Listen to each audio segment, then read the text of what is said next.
Welcome to Coinology, the podcast. You ain't getting no money if you constantly worried about what everybody else got to say.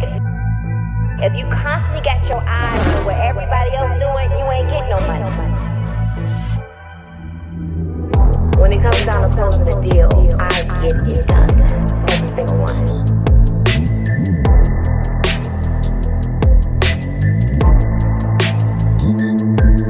I'm the certified deal closer. Welcome to Coinology, the podcast. Hey, welcome back to season tray of Coinology. And I'm here today with another fantabulous guest, none other than Dontell Antonio. Y'all welcome him here to the Coinology studio. Thank you for having me, Queen, first of all. And second of all, I want to just let you know I'm proud of you for creating a platform to encourage and inspire and educate our people. Okay, well, thank you. You already getting hype. Let's go. One of the things I saw about you online is you are unconventional. 100%. Yeah. You kind of have a little pastor up in you, don't you? Man, people say that, but I ain't gonna lie to you. I never was like into church. Really? Nah, I'm from Chicago, and my life was like real gangster. Like, it's crazy. Okay, let's go back there a little bit because what gets me is that whenever I've seen you online, it seems like you taking me on a sermon. Like you're talking about content creation, but it's a sermon. Yeah. So that's kind of, different for me to know that you're not into church. I'm getting into church. Getting into church. Yeah. Okay, well, let's talk about Chicago, your upbringing, right? What part of Chicago are you from? South Side, 130th, Allgale Gardens, Block 10. All right. So talk to me a little bit about your upbringing, mom, dad, single mom. My daddy got killed when I was 1, and my mother was on dope.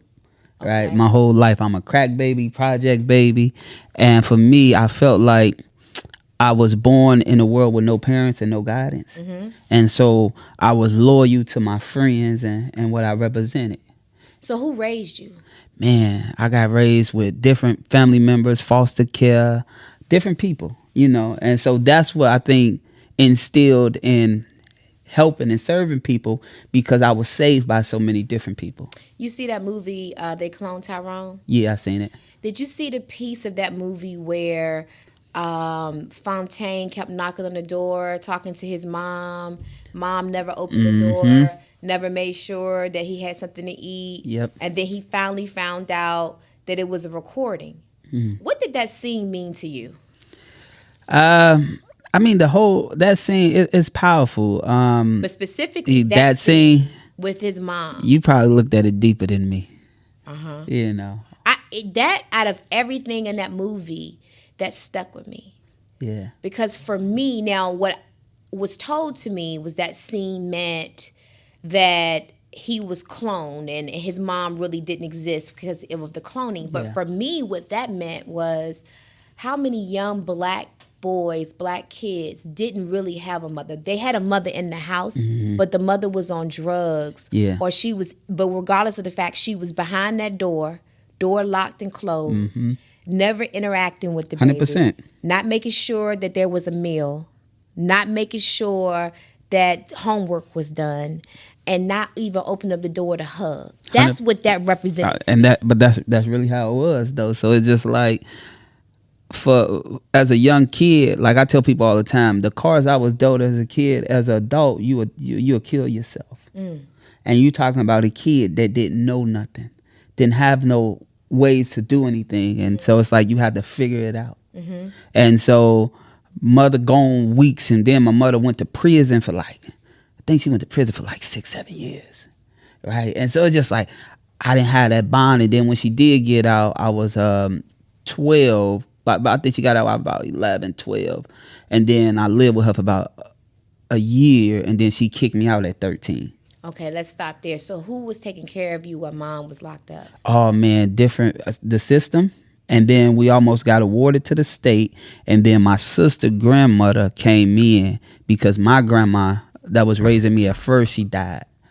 Right. And so then my sister grandmama came in, but most of the time we was in and out of different foster kids. And my sister daddy, he was raising us for a little period, but he couldn't handle us.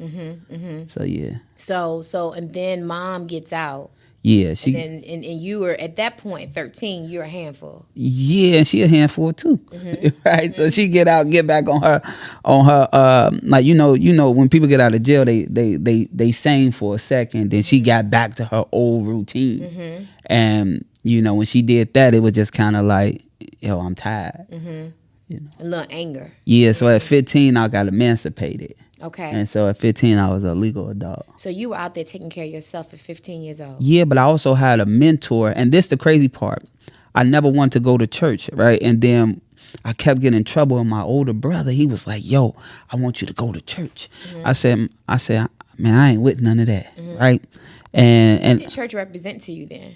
I'm just in the streets. I ain't care about nothing. Right, yeah. It wasn't even that. It wasn't. I didn't care about it. I didn't pay no mind to it. Right. You were about. So even let me ask you this: when you say you were in the streets, were you actually at that time selling drugs? Nah, I was a gang banger, but I was like more of an enforcer.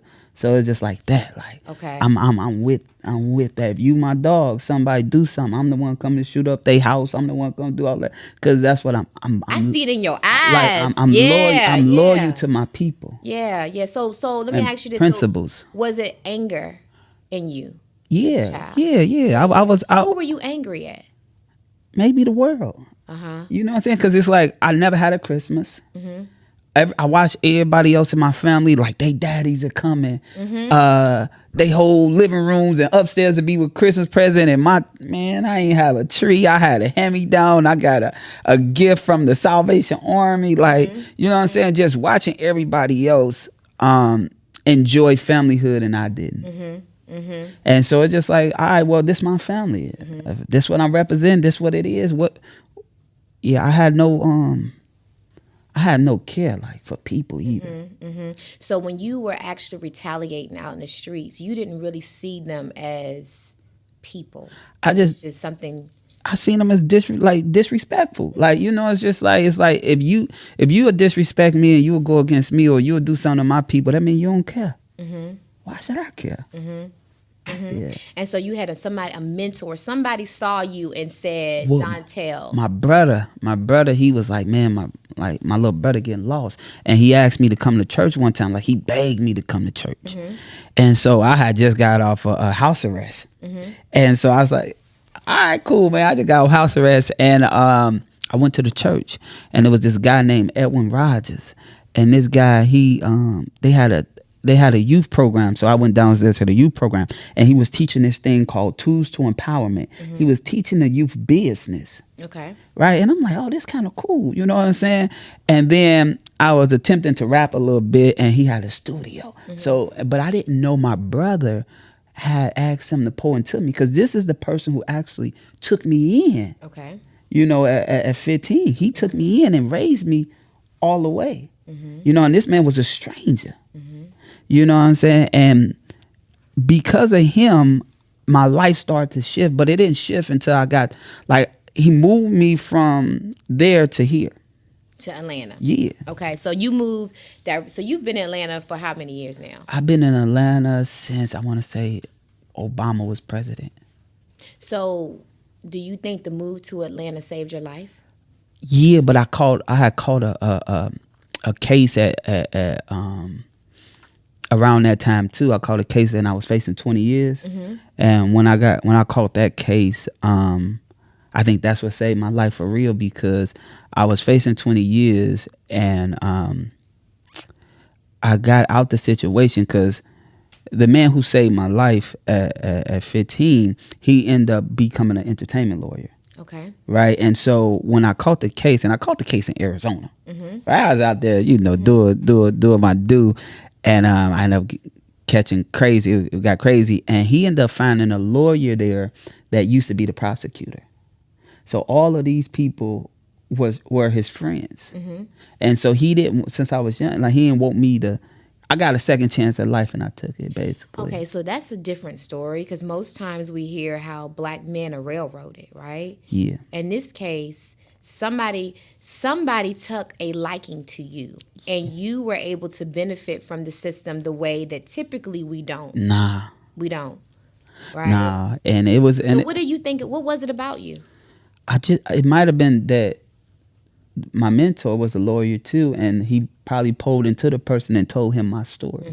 So so one thing is the phone calls, relationships. Yeah. Relationships mean everything. Yeah, and they ain't know each other because I'm on a whole nother coast. But it was just like. But your mentor. Yeah. Was your mentor black or white? Black. Black guy, right? Yeah. Okay, so that's, and to have a black attorney that had that much power to make some phone calls for you, right? I think it was more, I wouldn't even use power. I say just more, like, I think it was the passion, like, because even like. But you were facing 20 years, don't you? Yeah, but it was at the end of the day, and I'm on the case by my own self. I know it's a lot of gunner stuff going on now. I'm on my case by myself. Ain't no telling, ain't none of that. Right, just no Rico stuff, right? None of that, it's just me. Right, it's just me, right? And I'm in Arizona, so I'm with the worst jail system ever. Like, how long were you in there? Man, I was in months, and then I was able to bond out, and so we fought it for a couple years, right? So did you think that was going to be your life, just being locked up when you were a little boy at 13 years old? Yeah, is that what you thought your end was going to be? Well, yeah, because at 14, I got fingerprinted as a career criminal, right? So I got fingerprinted as an adult to be a career criminal. You know what I'm saying? So I was on probation, juvenile over 3 times, in and out of jail, house arrest, all type of stuff. Like how in the world did your mentor get you out of that? With your record being what it was. When I got emancipated, he was able to relocate me. And you got to think that was juvenile, right? And so that was all wiped away by the time you got to 18. Yeah, but then right once I got older, I caught the 20-year case.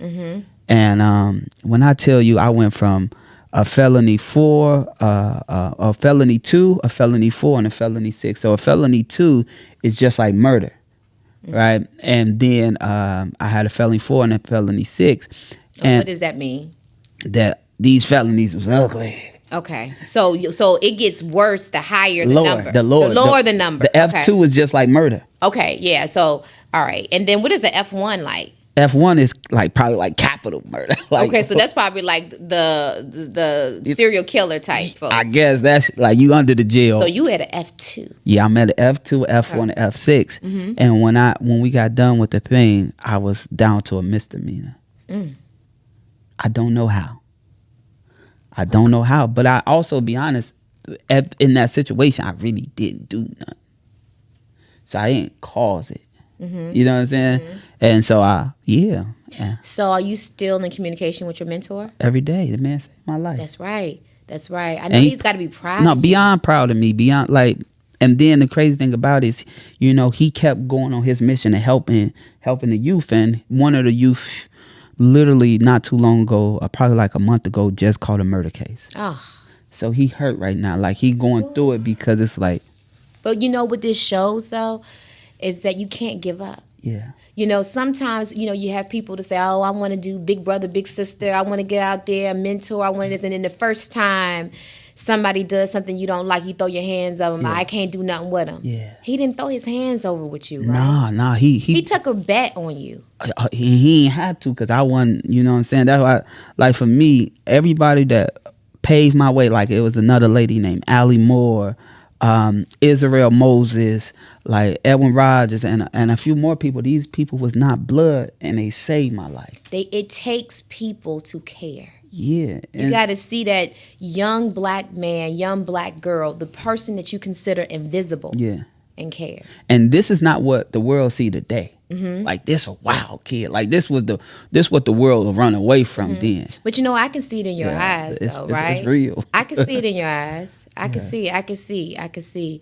So you moved to Atlanta by yourself. Well, no, with him. With him? Yeah, okay, but had you already become a father? No. I had my children later. Okay. Yeah. So you moved here with him, and then what's next?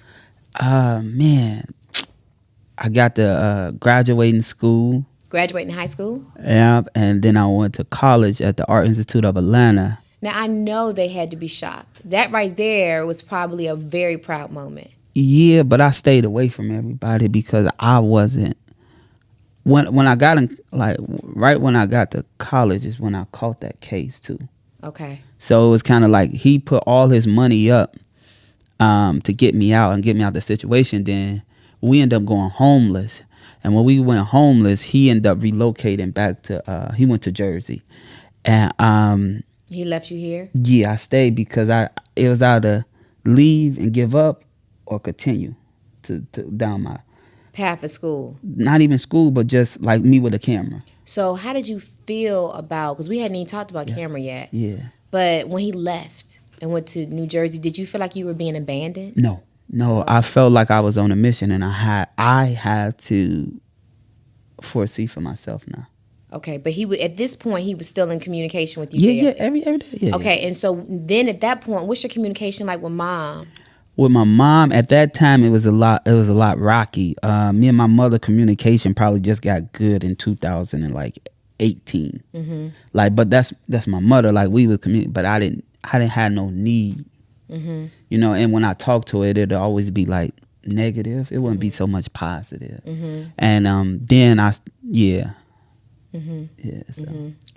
So, so your mentor moves back to Jersey. Yeah. You're here, and then you discover the camera, because we hadn't even talked about I discovered the camera in in 2023, 13 years ago. I heard you was one of the coldest out there with it. I'm God bless me. I heard. My team up in here, that's all they kept talking about. They was like, he's bad. Yeah. Cold. I mean, I look at, like, I've been creating content since I was 13 years old. Right? Like, that was kind of like a little saving grace for me. Like, yeah, that's what I was about to say. Was that like so art and creativity, was that something that you felt like you could? Yeah, I can express myself. You could express yourself, right? That was the only way. Mm-hmm. And so then even when I got into filming, and I was able to express in art. And you probably felt like you were being celebrated. Because had you ever been celebrated before? Yeah. When I was in the streets. Mm-hmm. Because I really was like that. So I always been, like, I think for me, I don't care about the celebration. Because I think I always overcame stuff in my life. So I always self-celebrate. I don't think I cared about the celebration part, and I still don't. I care about the change part, the impact part. The impact. Yeah. Mm-hmm. Because that's the most important. You know, when people live off of praises of others, you're going to be disappointed. 100%, because one moment they're going to love you, one minute they're going to hate you. Same mouth they love you with, the same mouth they throw dirt on you with. Yeah, but also growing up as a kid, like, the kids that'll roast you, you know what I'm saying, talk about you, and then be cool with you. Like, so I never cared about people opinions of me, because I wasn't fly. I was bummy. I didn't have it. Like, everybody got Jordans. I got Payless shoes with hoes. So I just learned to just not care about none of that. I didn't care about material stuff. I didn't value none of that. I think for me, I always just value life. What are some of the biggest things that you think you learned from being in the streets, though? Because I will tell you this. I know for me, I have some principles that I learned from school. Yeah. But I think my success comes a lot from my upbringing of having street knowledge. What do you think some of the top 3 things are from the streets that you can say, this is what makes me so successful today? My integrity. Saying you doing what you say you're gonna do. 100%. Standing on my word. And valuing principles and valuing loyalty. Loyalty. That was what I was waiting for you to say, because what I've noticed in this game today, people lack that. Yeah, and I that's why it be making me mad, because these people, it's like they only your friends if it's an opportunity attached. Right. And like, even I know, like, I'm a shout out, like, I don't really say names, but I know that you work with this person, Miss Candace, right? Right. And six figure spot chick. Yeah, and I text Candace the other day and just let her know I love her, and everything that she got going on, I salute her. And anytime she need me, I'm there. And I just let her know, because I love her integrity, I love her principles, and I love that she her damn self. Like, you know what you get. And listen, don't ever change. She don't ever. But now I saw that y'all hung. I didn't know what the connection was. I didn't know it was just a coaching program. But I see you guys have similar spirits. Yeah, I just think, like, and you know, we met years ago at my creative space. I didn't know that she was just this dope. Like, you know, and when you find people that are authentically themselves, you cherish that relationship. And so when I see people that's really them and really care, but honest and transparent, I connect to them. Dope more. in real life. Yeah. Not just on social media. Nah, Because, you know, real in content creation, you can make people look dope online. Yeah, you can, but it's at the end of the day, they'll still mess it up if They their sure integrity will. ain't there. So you found a world of peace and serenity with the camera. Yeah. All right. And so then who discovered you? God. Okay. So at this point, had you entered into a church? No, I'm just in general. Like it's just God saved me just in general. Like when I say, So do you believe that you have to be inside of a building called church in order to have a relationship with God? Hell no, the shit I've been through. Okay.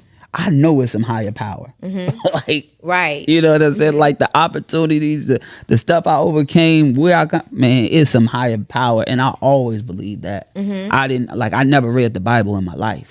Still to this day, like I never read the Bible. So I'm not like, that's why when people say, oh man, you got, nah, man, I just been through something. But you know, I would not be surprised if I look up 15 years from now and you are in the pulpit preaching. You got it all over you. It gotta make sense now. I'm a businessman. I've been a businessman my whole life. Okay. It gotta make sense. Okay. Like if it don't make sense, it don't make sense. Well, you know what? When finding your calling and where you're supposed to be, a lot of times it don't make sense. Yeah, nah, facts. But what I realized is that I have the capabilities using the camera to actually impact in the world. Right, so that's why I picked up the camera, because I wanted to shoot movies, and I felt like our people, in order to save them, they relate to the culture through movies and films. So any movie that you ever seen is what people emulate. That's right. And so if I wanted to change and help our people, I have to control the media. I have to control the narrative. I have to be able to create it to help our people. And so that's what I did. And I was like, man, everything we want to be like, we want to be like the gangster. We won't be that because what we seen in the movie. And I'm like, dang, this is crazy how we can influence our youth or influence our people to be entrepreneurs and thought-provoking leaders. Just by letting them see it. And explaining. Because if somebody would have taught me something different younger, it would have probably been a different, younger version of me. But I'm happy. You only can emulate what you see. Yeah, and I'm like, I only see the gangsters. I only see the killers. I see the drug dealers. And the only reason I when I got caught in Arizona, I was selling drugs. That's why I got caught for. And you know what I'm saying? Yeah, all that. And but before then, I really wasn't a drug dealer because I seen what my mother was. Like, so I don't drink, I don't smoke. That never been my thing. Yeah, because I offered you a lemon drop. You was like, nah. I never did that. Was it because of what you saw your mom go through? Well, her and my brother was an alcoholic. My brother is. My sister was a pothead. Like, you know what I'm saying? My mother was on dope. Like, so I knew inside of my bloodline, we got addictive traits. So you made a choice. Yeah. There's a choice. When people say, oh, I didn't have a choice. It was my mom was, my dad was, I was going to be. You have a choice. Man, everything I did in life, I chose. Still to this day, if I chose to rock with somebody or not, if I choose to do it, I'm going to do it. If I choose not, I'm not. I don't let nobody else persuade me. So let me ask you this. Your mother was on drugs. Yeah, yeah. And eventually you became a drug dealer. Yeah, but it was more of not like in that sense though, right? So I was in Arizona, so in Arizona I became more of a plug than the street dealer. But did you, because you know, one of the things that as I got older, I started really thinking about the fact that in our community, that's one of the things that Tyrone talks a lot about, right? It's the fact that you what role do you play? Yeah, at that time, when I was young, I emulated my dad. My dad was a gangster. Like, yeah. Real time. So you had that all the way in your blood. Yeah, my mama a gangster too. So it's like, but all my uncles, my whole family is enforcers. So my whole bloodline was gangsters, and so it was all in me. It was. You had to make a decision to say, I'm going to turn against. Yeah, and it wasn't an easy decision. It was it took a long time. Like, I didn't make the decision till I got in my 20s. But with loyalty being such a big thing for you, that had to hurt, because I know you felt like you were turning your back on your family legacy. No, I didn't look at it like that. What did you look at it I looked at it like I was creating my own legacy. Right. You were Right. saving your own life. Yeah, because like even at that time, like my daddy was like my family was GDs. I wasn't a GD. I was a BD. I was a black disciple. So can you? So I'm not that. Yeah. Well, I know GDs and BDs. Was that something? Was that a? How did you do that when your whole family? I wanted my own legacy. Like, so Okay. it's like you hear the stories of what, oh, your daddy do, your uncles, and all my uncles, oh, this would, yeah, all right, what my legacy? So were they disappointed in you? No, they just, they was doing their own thing. Mm-hmm. I'm younger, so they ain't paying no attention to me. Mm-hmm. But some of them, like, they older, so, they not in the game no more. And then one of my uncles, he was still in prison for like 14 years. Like, so he went to prison for 14 years for like shooting up a whole lounge and got caught. And then he got back out for like 2 years and then went back. Like, it was just a cycle. Mm-hmm. And then one of my uncles, he's like a triple OG. Like when I tell you they like GDs, they like Larry Hoover kids. Like real time Larry Hoover. Like, because you got GD started in Chicago, so Larry Hoover's like, they know, like, this is the originals. Mm-hmm. And so they had their own legacy. I wanted my own. You wanted your own. So then you decided, you said, I'm picking up the camera. That was later. That was me here and me here. Like, and it was just like, man, it really, when I caught that big, got caught with that situation, I was just like, dang, God, get me out this situation, and I promise you. But do you know that's the prayer that almost every guy sitting behind bars probably has had? Yeah, but so you know my heart. But so you know that there's something on your life. Yeah. At 13, I got angel wings tatted on my back. I knew I was the guardian angel over my family at 13 years old. At 13. 100%. So you move. So let's say this: we're in Atlanta. Mm-hmm. You're in the film industry. Yeah. You start picking up speed, picking up steam. Now you are known as the content creator, right? And I also see you doing a lot of speaking engagements. And when you're very animated and very you remind me a lot of E.T. a little bit, the way you deliver a little bit.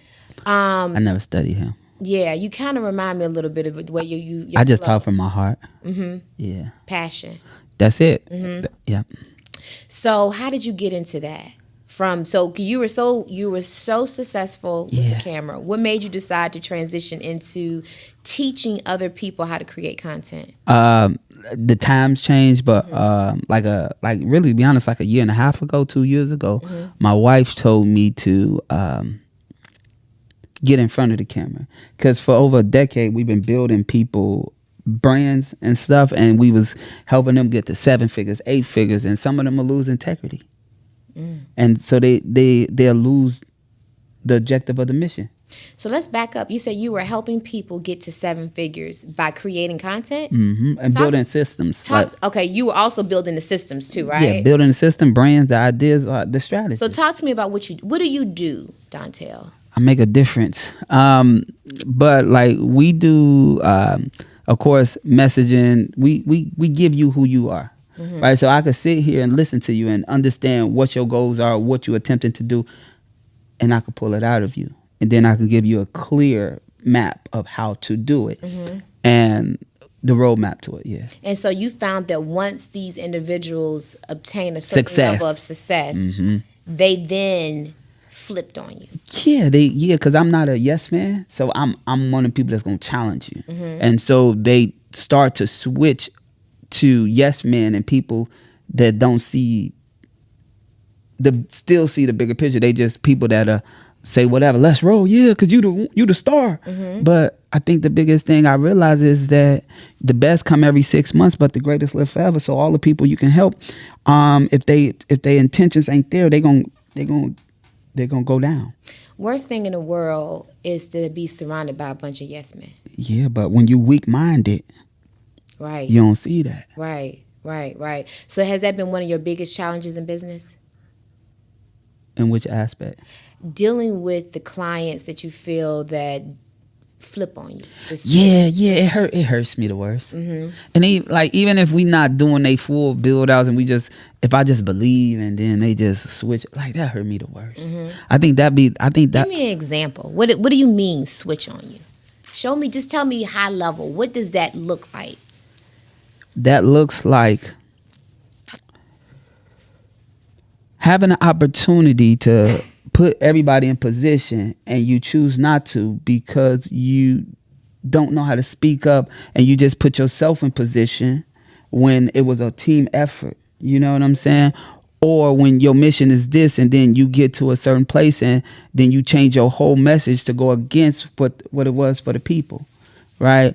Or it's, hey, stop, you start not listening to what we plan out, and then you start going to somebody else because their name might be bigger, or another race because these people at this level told you, hey, this is the go-to person, instead of listening to the person, the team, like, because it's never a person, it's a team of people, the team that helped you get this far. And sometimes we outgrow our team, but when your team is growing ahead of you, it's a difference.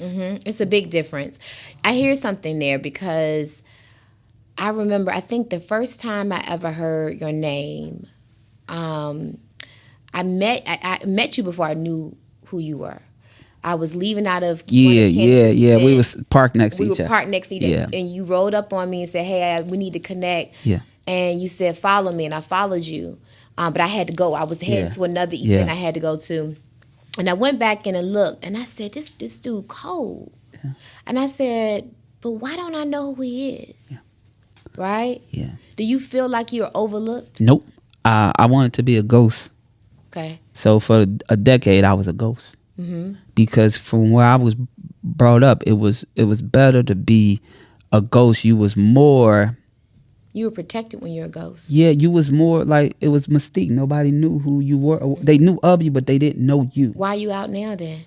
Because that shit don't work in this industry. Right. That works for the streets. That don't work in this industry. So there are some things in the streets that don't translate over into business, right? Yeah, like that was the stupidest thing ever. But I was okay with being behind the scenes. Like I don't really like being in front of the camera. Like that's the crazy part. And I don't like being in large rooms. Like you are always, if you see me in a room, I'm always in the back. Introvert? No, I'm actually an extrovert, but I'm to myself. Okay. Because when I open up to people, I really connect with. But you gotta also trust people to open up with them, right? Nah, because trust itself. If you haven't did nothing to be distrustful, I'm not gonna put that on you. So for me, I just gotta like your character. So, but I could tell in the first few minutes if I like somebody's character, and if I don't, I would not rock with you. That's that observant. That's coming back from the streets. You gotta observe and be real quick. Discernment. Yes, it's like that's it. I just treat people like if you talking crazy about somebody I don't want to be around. Because you already. So let me ask you this. So in business, have you ever had to say in the first couple of minutes you meeting somebody and you can tell already, or because the money is right, you take that client on? Do you turn down clients? I missed to refund you your money. My sanity is way more important than $1. I will refund you your money if I read you wrong. That's right. I would not. Like I was telling him, my family, we got a creed, and number one is integrity. I never in life sell my integrity for an opportunity. Number two is unity. We will always do this together. We are stronger together. I will never say I will never attempt to do it by myself because I never did this by myself. Number three is courage. I will always have the courage to speak up even when it hurts. And number four is legacy. Everything we doing today ain't for today. It's a seed planted, and it's for the generations to come. This is something that you created in your immediate family? Yeah. Okay. Yeah. And so you're passing this on to your children? Yes, that's 100%. Yeah, okay. So you're a father of 3? Yeah. How old are your kids? I got 8, 4, and a 2 year, about to be 2 this month. Okay, so you got small kids. Yeah, but my 8 one, I don't get to see him. You don't get to see him that much? At all. So he's back in Chicago? No, he's actually in California. He was born here, and then his... Okay. So you have how many baby mamas? I got one baby mama and I got a wife. You got a wife. So your wife Yes, is the mother of the last two. Yeah. She been with me for 8 years. Okay. So let me ask you this then. So wait a minute, she been with you for 8 years and your baby's 8. Yeah, she came. She saved me. My baby was. I took his mother to court when he was 2 months. Okay.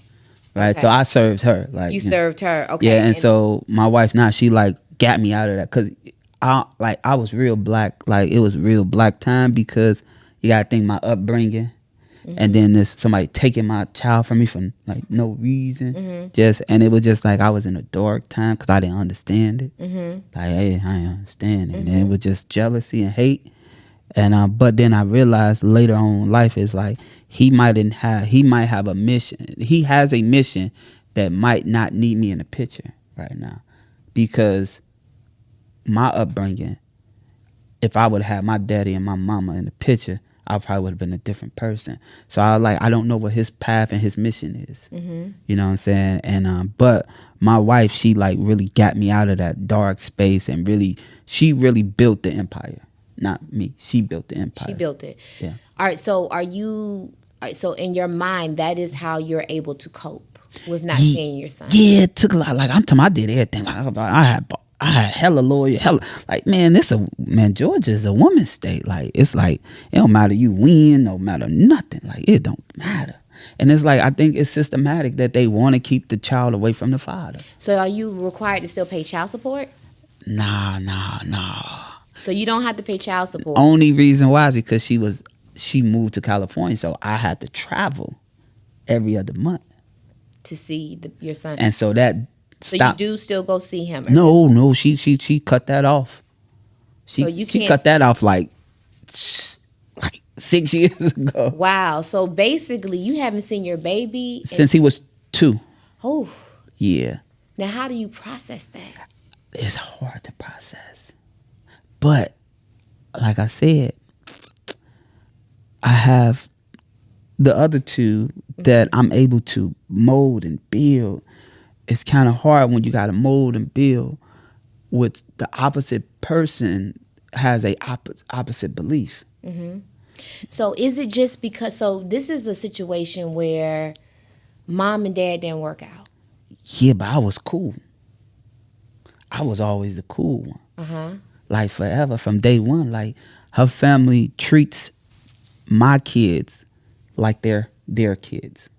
So the grandmama, the sisters, the aunt, all those, my 2 kids is raised getting supported by that side too. You mean by your baby mama side? Yeah. So wait a minute, hold on, I'm confused. The baby mama side of her family is even supportive of your new children from day one, from before birth. So the problem is primarily between you and her. Her and us. So do you feel it was because she couldn't have you? No. Or you guys had issues? No. She doesn't want you. No, she didn't want me. She just wanted a baby. like, let's just keep clear. Mm-hmm. She got what she wanted, and that was the baby, and she took off. I don't know. It's weird. Yeah. I know. I was confused, and it's just weird. So how long did y'all date before you? I didn't know it like that. It was months. So it was months. So this is also, so I know you probably are also passing this down to some other guys that you know, because a lot of women are having babies by dudes they really don't know, and you got to live with this forever. Yeah, but you know what I'm saying? At the end of the day, I never miss a birthday. Because he in sports, I always sponsor every single thing he do since he was born. Okay. Through but his how do you know what he's doing? Through his grandmas, okay. aunties. His aunties all live here. So his grandma and the aunties aren't really trying to foster you can't. It's something wrong with the girl. Sometimes you meet some people that just throw it off. Mm-hmm. Like, it's just like something wrong. Mentally, I guess. I don't know, right? And but you're talking over 8 years. Well, even a pregnancy. So we've been at it since the pregnancy. So it's like damn near 9 years. But the family supported me the whole time. Okay, and then you met your wife. Yes. Did you know she was the one immediately? No, you want to know what's so crazy is like I had a dream, and I told her this same day. I had a dream. I take power naps in the middle of the day, and I took a power nap, and I had a dream that I was gonna meet this girl, and I needed to go to this event that one of my homeboys was having. Like, I wasn't on the event or nothing, so he had me come judge the event. But I was like, man, I'm about to meet this girl, but I swear I dreamed this, and I woke up and I called him like, yo, I want to be on the. Can I come to the event? And I'm thinking I'm about to meet a freak or something. You know what I said? I ain't gonna lie to you. I'm like, yo, you know, because, you know, I was throwed out, you know. So, yeah. And this, at the moment, this wasn't before the hoverboards came out. So, first person that had one was Chris Brown. So, I seen Chris Brown with one. I paid $2,000 for this thing, this board. This before the masses had it. And I'm going into the venue, and the security stopped me. Like, what's this? They ain't know what it was. Like, no, you can't come in here with this. And then my wife, she's, when I tell you, the most quietest person ever, to herself, don't talk at all. Stood up for me at this venue, and you wouldn't even know, like, the girl don't talk. So she just stood up for a whole stranger she knew nothing about, none. She just stood up, and I'm judging her thing, and I tap one of my homegirls next. I'm like, who that? And he's like, oh, because I ain't know them. Like, they kind of preppy or something. You know, they ain't built like both parents, college, how, like, you know what I'm saying? She was in school at that time to be a doctor.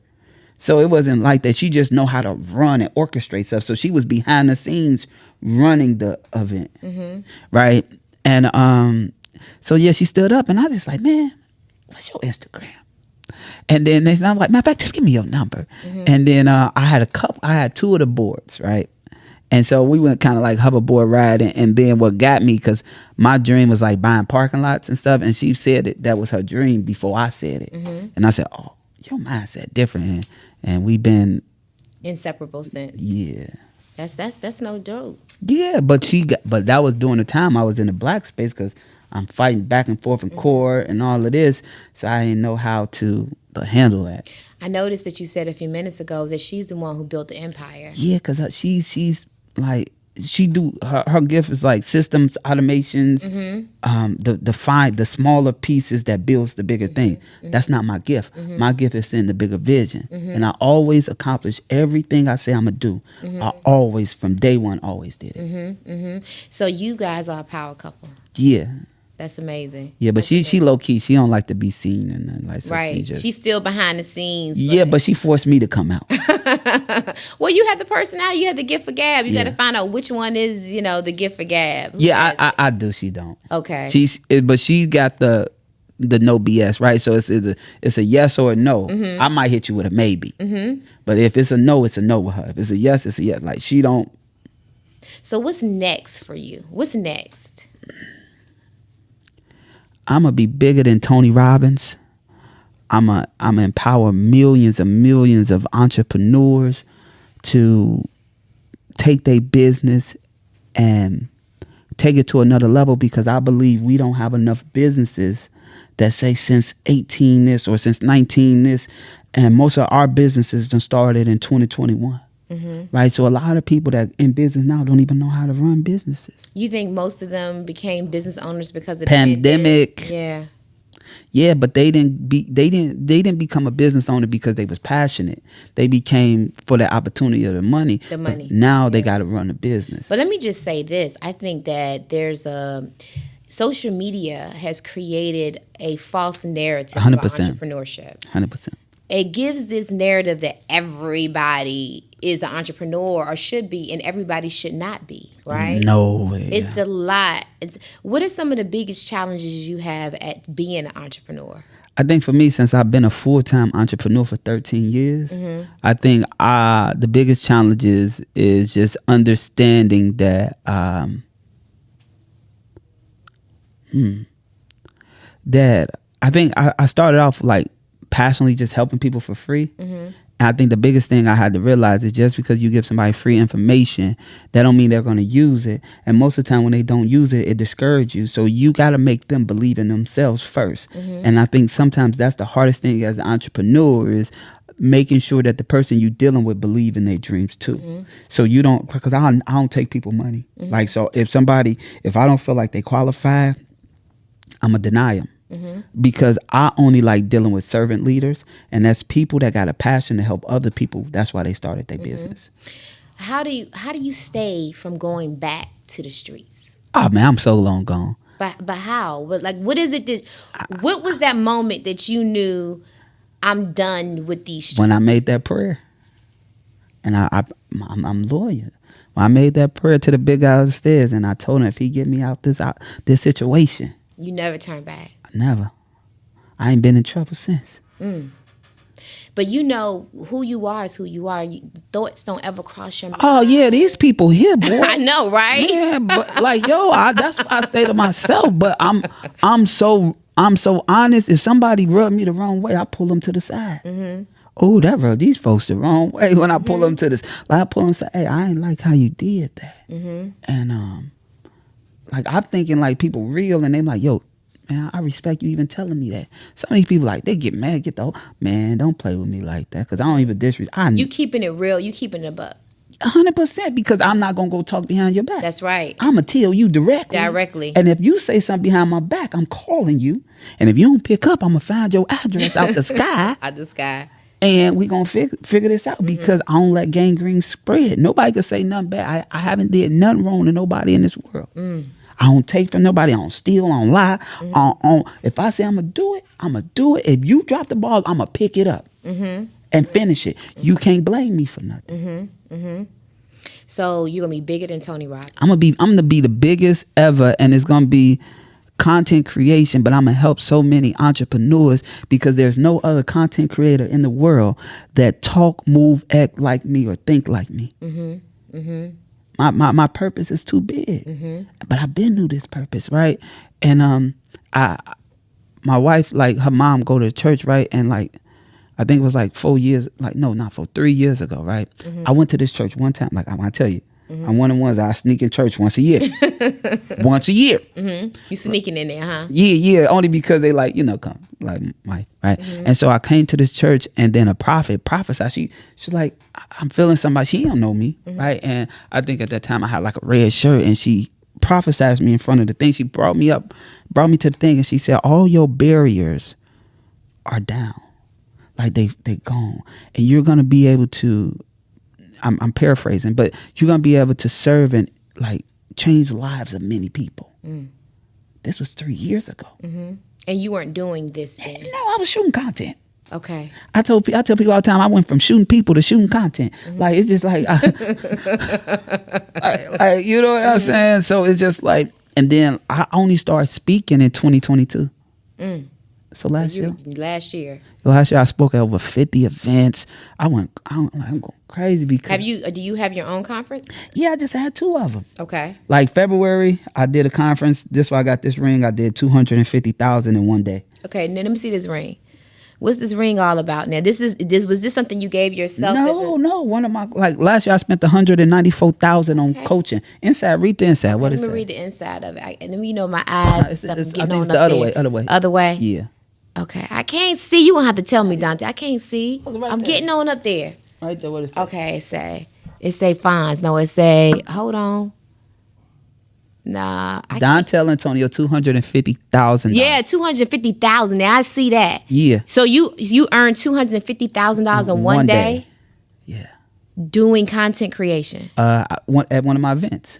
Wow. Yeah, and Coach Elijah Bowie, he gifted me this at my last event 2 weeks ago. So this was your coach? One of them. So this is one of the things I always tell people. A coach must have a coach. Yeah, I have 13. 13 coaches. Yeah, because my mission big. I spent 194,000 last year just on personal development. Wow. Yeah, because I knew what I'm lacking. Like I'm gifted, and I knew what I was missing. Well, I didn't know all the elements that I was missing, but I knew I was missing stuff. Because I'm like Nick Cannon with the camera. Like I just learned it from scratch. Like I ain't go to school for that part. I went to school for graphics. And but $194,000 in self-development. Yeah, and I'm going more this year. Like that's it went right. more. Like because one of the things I tell people is what you invest, you can expect that to come back 100-fold. Yeah, for life. Like but I ain't gonna lie. Some of these coaches is trash. Like that's why I don't call myself a coach or a mentor. I'm a leader. Like I'm out here getting dirty with my people. Like some of these people, they just they just use it to be popular or celebrated. Man, some of this shit is whack. Like, y'all gotta really serve the people.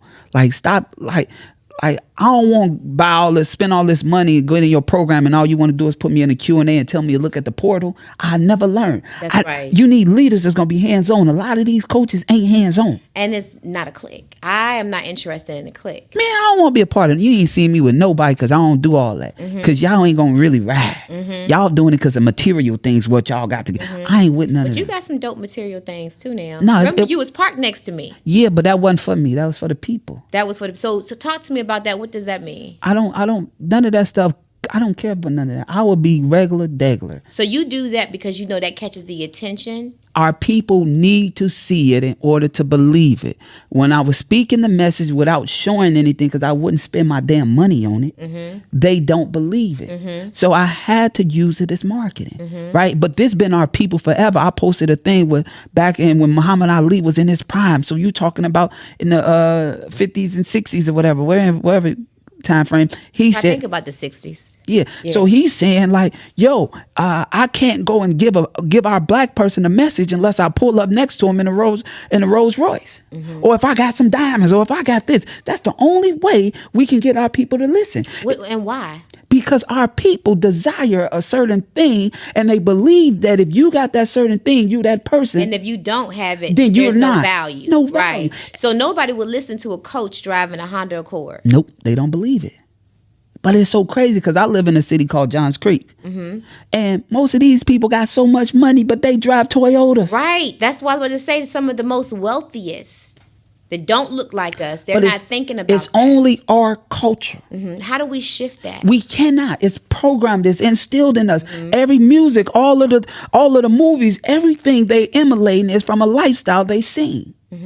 And most of it come from TV. They say, oh man, all the drug dealers got this. That's how we get got. Oh, all the rappers got this. Oh, all the NBA players and the sports people now got this. All the entrepreneurs, because I'm noticing now the drug dealers are being replaced by some of the entrepreneurs that's trying to emulate the drug dealer lifestyle. I've seen some ads where you would have thought you were looking at a bunch of drug dealers sitting around the table, and then these are guys promoting entrepreneurship. Yeah, because the people, and it saddens me that is the case. But what I realize is like, and one of my mentors had to tell me this, is like, because I would not buy designer.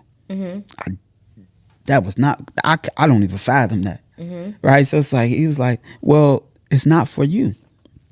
When he said, no, it's for me if I'm spending my damn money. Right. Right. And he was like, your integrity, I know you're not going to fall into it, but it's for the people to see it. And I promise you, he was not wrong.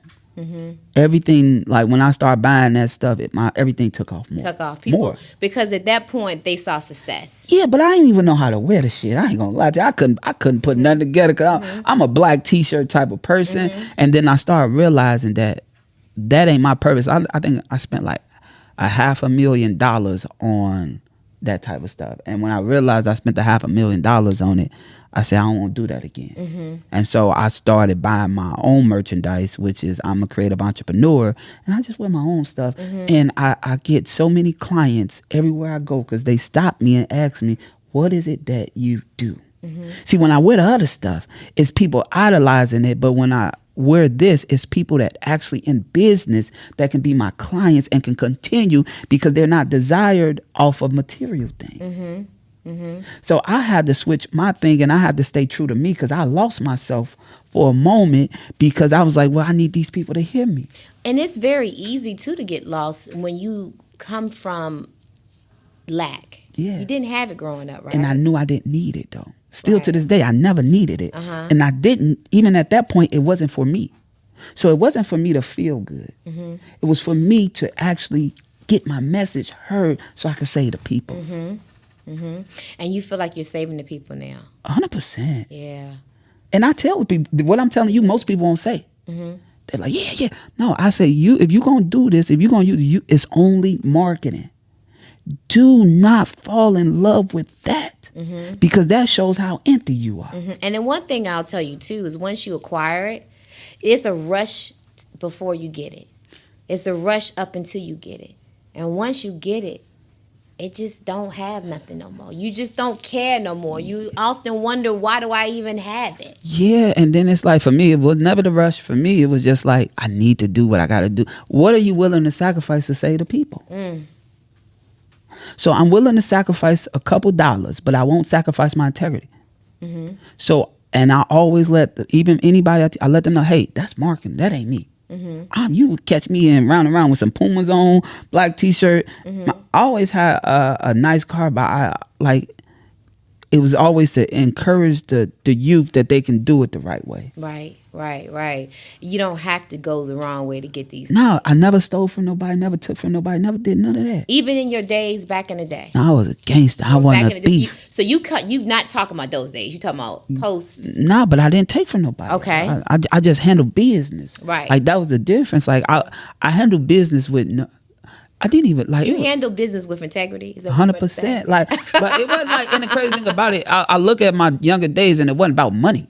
It was just off principle. Okay. Like, it started from fighting, and it just went up from there. It's just like, but you knew not to play with me. Like, that little dude retarded. Yep, I get you. You know, I keep looking at you, and excuse me for doing that, but you remind me so much, Nick. You remind me so much of my brother. My brother passed away in 2019. Sorry to hear that. You look like him. You talk like him. Your mannerisms. You remind me so much of my brother. And it's just something that I don't know. It's a spirit. So I just wanted to, rest in peace to my brother. But you remind me so much of him. So I'm so proud of where you've come from and what you're doing now. Mom's still here. She's yeah, my mama, yeah. So she's still a hot mess. What is she thinking? So I know she's probably, proud, rooting. My whole family is proud of me because I did something that nobody did. I created my own legacy as I wanted from day one. Your own lane. From day one. Own lane. From day one. Now, how do you keep everybody out your pocket, though? I tell them I don't got it. It's tied up. They know you got it, though. I don't got it. It's tied up. They know you got it. They assume. It's tied up. I don't pay for people's bills and stuff. That ain't what I do. Right. I ain't create your bills. Why should I pay it? Yeah, I just, at the end of the day, don't steal from the foundation. I'm gonna be a billionaire in 10 years or less. What do you think 10 years or less? Yeah. I'm gonna hold you to that. No, I'm holding myself. So what do you think about people who feel like you owe them something? They all feel like that. Right. They all feel like that, but the true ones know, like my family, like some of them feel like I owe them, but most of them know what I've been through. Do they turn their back on you because you said no? Maybe in a moment. And then they come back? Next month? But my real, like my main family that I grew up with, they know what I've been through. They are proud of me. Like my cousins, that's like my childhood cousins, my aunties, like my people that grew up with me, like they are proud of me because they know my transition. They proud of me. Sometimes they get mad, but they will go to war for me, I believe, because they know I had nothing. They know I've been the same, like I'm still the same person. I have not changed up on nobody. I don't, because I don't value money. I value life and I value time. And I value people, right? Life and time are two things you can't get back once they gone. People either. 100%. And so I never like, oh, I'm up and then you not know. Hey, this is what I did. Here go the exact steps. 1, 2, 3. I'm gonna show you how to do it. I'm gonna hold your hand if you need it. Like, cause I don't value none of that other stuff. So it's not like I got an opportunity to be like, yo, look at me. Nah, that's weak. What you need help with? What your business? What business you want to do? All right, let's go. Yeah, you can't do that. Look at me anyway. When you from the streets, you go back with that. Look at me. You're gonna be out of here. Yeah, but you're gonna be out of here if you don't move with caution anyway. So it's eyes like, in the front, back, and side. Yeah, right? and keep your head on the swivel. It don't matter who it is. Who it is. And those are principles that I am so glad that I have, because I see so many people walking around here clueless in life. Yeah, man. It's like, and the times is just getting, like, I see the generation now. I'm like, whoa. Yeah. They different. Yeah, the whole world is different. It's changing. Yeah. But I'm just proud. I'm so glad that I had you come in. Yeah. Yeah, because the conversation went somewhere else. I didn't even expect it to go. Yeah, I think everybody like what you value. I value life. Mm-hmm. You know, only one fear I had in life, and that was dying without being loved. That was my only fear. And now you've experienced that. Right? Yeah, and my family, my kids, the people I done been serving for, like, yeah, man. So you looking at somebody right now that's gonna do whatever he got to do to make a difference in this world. We're gonna keep our eyes on you, Dontell. I already see. Yeah. I knew from the time that you rolled up on me, and I looked at. I said, "This guy got it. You had it." And then when we started talking about who do we want to interview for season 3, we was talking through the producers, and I said, "This guy I want y'all to check out." And I sent your information over, and they all agreed. And then this morning, my team, they were talking, and the Fonz and them kept going on and on and on about you. So I'm so glad that I had you come in today. I think your story is going to be one that so many people are going to learn from. They're going to be inspired by. And just know that we're over here rooting you on. I'm so proud of you. And you remind me of my brother. Oh, my gosh. But thank you so much for coming in here today. Thank you for having me. Thank you for creating a platform. Thank you for using your voice. Thank you for, even with your business, you know, shining light on other people's businesses and other people's gifts and other people's talents. Like, you don't have to do that. But you made it your mission to make sure other people are seen, heard, and felt. Thank you. Thank you. You know, it's easy to get forgotten, you know, in this field that I'm in. Yeah. So I appreciate that. Thank you so much. Thank you, Queen. And thank you guys for tuning in, and we'll see you on next episode of Coinology. Yes. No money. If you constantly worried about what everybody else got to say, if you constantly got your eyes on what everybody else doing, you ain't getting no money. When it comes down to closing a deal, I get it done. Every single one.